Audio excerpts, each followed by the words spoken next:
And we start the day's other headlines in New York. A federal judge has approved a motion by the Justice Department to unseal records from the grand jury investigation of Ghislaine Maxwell, Jeffrey Epstein's longtime associate.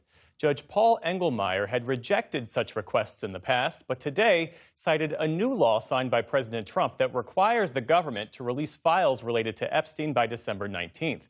But he cautioned that the Maxwell files won't reveal anything new, noting they do not reveal any heretofore unknown means or methods of Epstein's or Maxwell's crimes. We have an update now to a story we brought you last month. The Army has filed criminal charges against a gynecologist who has been accused of secretly filming patients. Dr. Blaine McGraw has been charged with indecent visual recording and conduct unbecoming an officer, among others. They stem from his work at the Fort Hood Army base in Texas. Officials say there are a total of 44 victims. He's currently being held at a county jail in Texas.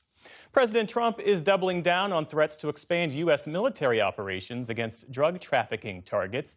In a wide-ranging interview with Politico, Mr. Trump said he was open to actions in Colombia and Mexico, and he declined repeatedly to rule out a ground invasion in Venezuela.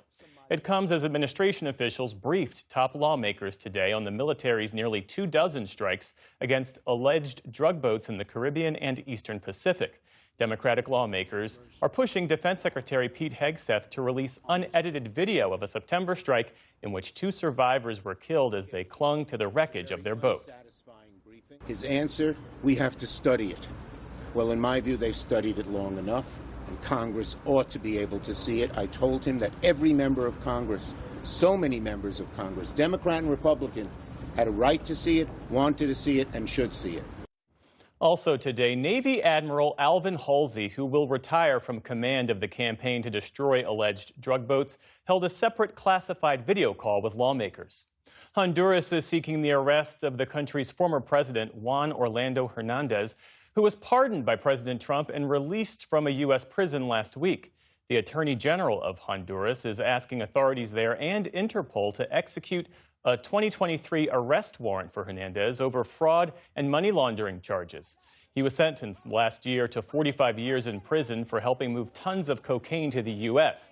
Mr. Trump announced his plan to pardon Hernandez just days before national elections in Honduras, claiming that he had been treated unfairly by prosecutors. Ukrainian President Volodymyr Zelensky says he's ready to hold elections within 90 days, but only if Ukraine's U.S. and European partners can help ensure security for such a vote. Zelensky has been criticized for staying in his role after his term ended last year. Just today, President Trump said in that Politico interview that without elections in Ukraine, quote, it gets to a point where it's not a democracy anymore.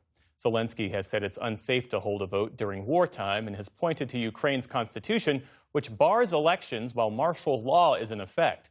But today he offered to work with that country's parliament to change the law to allow a vote.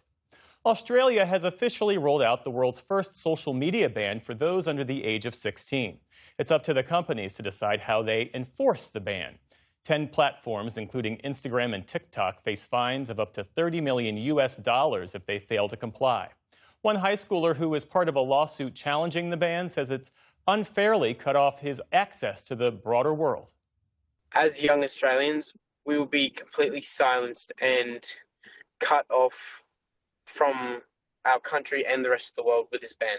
We've just grown up with this our entire lives, and now it's just being taken away from us all of a sudden. The rollout is being watched closely by other countries which are considering similar measures amid global concerns over the impact of social media on children's health and safety. On Wall Street today, stocks ended mixed ahead of tomorrow's decision by the Fed on interest rates. The Dow Jones Industrial Average gave back about 180 points on the day. The Nasdaq managed a modest gain of about 30 points. The S&P 500 slipped just 6 points, so roughly flat. And Raul Malo, lead singer of the Mavericks, has died.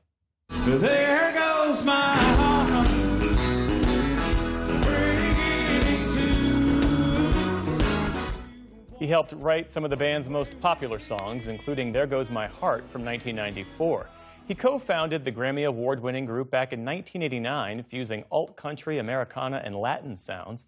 Malo brought his expansive, soulful voice to more than a dozen albums in both English and Spanish. Last year, he announced that he had stage 4 colon cancer. Raul Malo was 60 years old. Still to come on the NewsHour, how parents and students are deciding which college to choose in the ever-changing higher education landscape.